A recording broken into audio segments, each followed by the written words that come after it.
लग्न झालेल्या आणि प्रेग्नंट होण्याची इच्छा असणाऱ्या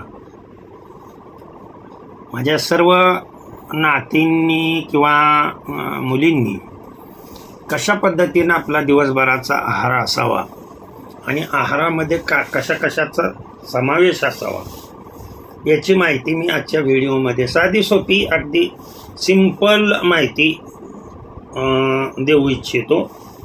ज्या मुली माझ्यापर्यंत येऊ शकत नाहीत, ट्रीटमेंट घेऊ शकत नाहीत किंवा औषधं माझ्यापर्यंत येऊन घेऊन जाऊ इच्छित नाहीत, अशा मुलींसाठी प्रेग्नंट राहण्याची तर इच्छा खूप असते, परंतु आपला दिवसभराचा आहार कशा पद्धतीनं असावा, आहारामध्ये कशा कशाचा समावेश असावा हे मी आजच्या व्हिडिओमध्ये सांगतोय. तर आहारामध्ये लक्षात ठेवा की जेणेकरून तुम्हाला प्रथिने मिळाले पाहिजे, तुम्हाला कार्बोहायड्रेट्स म्हणजे संपूर्ण अन्न ज्याला होल फूड ग्रेन्स म्हणतात, मग ती ज्वारी असेल, गहू असतील, ते मिळणं आवश्यक आहे. पालेभाज्या आणि नट्स, वेगवेगळ्या प्रकारचे सीड्स, मग ते पंपकिन सीड्स असतील किंवा झिंक असलेले कोणतेही सीड्स, आपले बदाम असेल किंवा अक्रोड असेल, ह्या वस्तू आपण आपल्या आहारामध्ये समाविष्ट करणं अतिशय महत्त्वाची गोष्ट असते. आता आहार घ्यायचा आहे, पण कसा घ्यायचा आहे? काही काही मुली प्रेग्नंट होऊ इच्छितात परंतु सकाळी नाश्ताच करत नाहीत. लक्षात आलं का तुमच्या? तर मी एक सिस्टीम सांगतोय, लक्षात ठेवा. आहारामध्ये नाश्ता हा नेहमी सकाळी 9 वाजता 8 ते 9च्या दरम्यान भरपूर प्रमाणात नाश्ता करायचा. उगा आपलं थोडं काहीतरी खाल्ल्यासारखं असं नाही करायचं. भरपूर प्रमाणात नाश्ता झाला पाहिजे. त्यानंतर साधारण 4 तासाचा गॅप देऊन दुपारी 1 वाजता जेवण.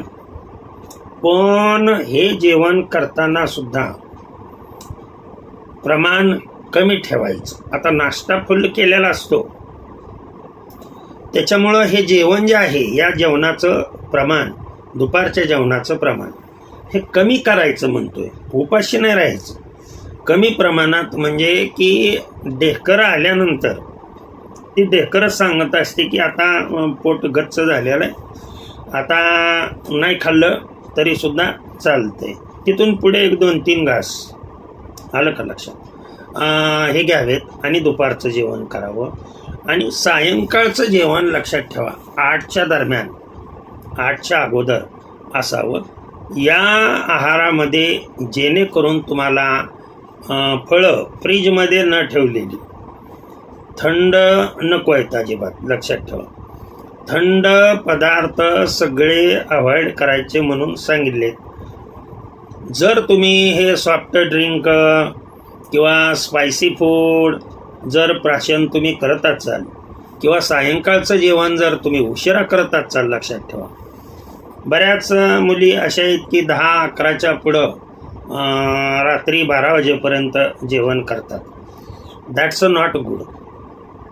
हा आहार सांगितला मी साधारण 8-8:15च्या दरम्यान हे आपलं जेवण झालंच पाहिजे. जर आपणाला प्रेग्नंट राहू इच्छित असाल आपण, तर आपलं जेवण त्या दरम्यान होणं आवश्यक आहे, 8च्या अगोदर होणं आवश्यक आहे. आणि सर्वात महत्त्वाची गोष्ट म्हणजे ही की कमीत कमी 7 ते 8 तास, मॅक्झिमम 9 तास तुमची झोप होणं फार महत्त्वाची गोष्ट आहे. तणाव मुक्त झोप होणं अतिशय महत्त्वाचं आहे. म्हणजे अशा स्त्रीनी 10 वाजता झोपलंच पाहिजे, नवे 10च्या आत झोपलं पाहिजे. आणि आणखीन एक मला गोष्ट सांगावीशी वाटते की जेवण केल्यानंतर झोपेपर्यंत मोबाईलला स्पर्श होता कामा नये, लक्षात ठेवा. बऱ्याच मुली काय करतात की 8 वाजता जेवण करून तिथून पुढे मोबाईल बघत बसतात 10 वाजेपर्यंत. मग त्या मोबाईलच्या किरणामुळं किंवा ब्ल्यू लाईटमुळं ही तुम्हाला झोप व्यवस्थित येत नाही. रात्री ह्या अंगावरनं त्या अंगावर, त्या अंगावरनं ह्या अंगावर तुमची शांततेत झोप होत नाही. त्याच्यामुळं झोपण्याच्या अगोदर एक 1.5 तास ते 2 तास मोबाईल अजिबात पाहायचा नाही. तो एकीकडे ऑफ करून ठेवायचा आणि झोपी जायचं. सकाळी 6, 6:15ला उठावं आणि मग आपला रेग्युलर रुटीन जे आहे ते चालू करावं. आहार जेणेकरून आपल्या बॉडीमध्ये फॉलिक ॲसिड मिळेल, प्रथिनं मिळतील. बीट्स खाण्यात यावं, लक्षात ठेवा. पालकाची भाजी खाण्यात यावी की जेणेकरून आपलं HB जे आहे ते HB डाऊन होणार नाही, ते मेंटेन होईल. अगदी साधे सोपे मी उपाय सांगितले आणि सहज कमी प्रमाणात उगीच काहीतरी बंकस पसारा न करता सहजासहजी सर्वांच्या लक्षात यावेत अशा गोष्टी मी सांगितल्या. आणि सर्वात महत्त्वाची गोष्ट मी शेवटी सांगू इच्छितो, ज्यांना गरोदर राहायचं आहे त्यांनी साखरेचे पदार्थ पूर्णतः वर्ज्य करायचे. म्हणजे चहा पिणं अवॉइड करायचं. पूर्णतः अवॉइड झालं तर पहा, नाहीतर सकाळी अर्धा कप, तोही कोरा गुळाचा चहा, लक्षात ठेवा. आणि सायंकाळी 6च्या दरम्यान अर्धा कप, जास्त सुद्धा नाही का, अर्धा कप स्टिम्युलंट आहे ते. 8 वाजता जर तुम्ही जेवण करत असाल तर वास्तविक पाहता या 6च्या चहाची सुद्धा आवश्यकता नसते. सॅच्युरेटेड जे फॅट्स आहेत आणि साखरयुक्त जे पदार्थ आहेत ते खाणे अवॉइड करा. निश्चित तुम्हाला प्रेग्नन्सी निश्चित राहू शकेल. आणि पुन्हा एक बाळांनो महत्त्वाची गोष्ट मला सांगायची की कॉटवर, पलंगावर झोपू नका, खाली जमिनीवर झोपा, लक्षात ठेवा. यामुळं बरेच काही फायदे तुमच्या शरीराला होत असतात की जेणेकरून अर्थचं विभव 0 असतं. या 0 विभवाला जर तुमच्या शरीरामध्ये इतर काही आजार असतील तर ते आजारसुद्धा कमी होतात. पूर्वीच्या स्त्रियांना असा पलंगण, गाद्यान वगैरे असलं काय नव्हतं.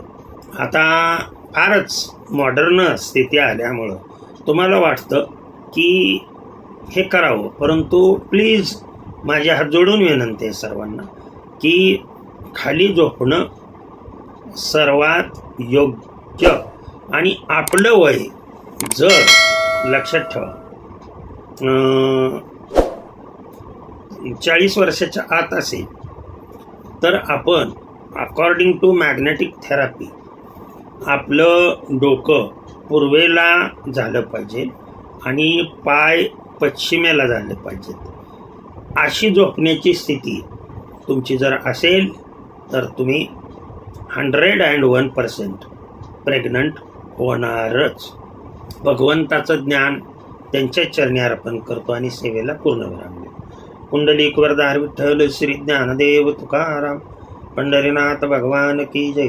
अवधूत चिंतन श्री गुरुदेव दत्त. श्री स्वामी समर्थ योगीराज हरिहर महाराज की जय. विठ्ठल विठ्ठल विठ्ठल विठ्ठल विठ्ठल विठ्ठल विठ्ठल विठ्ठल.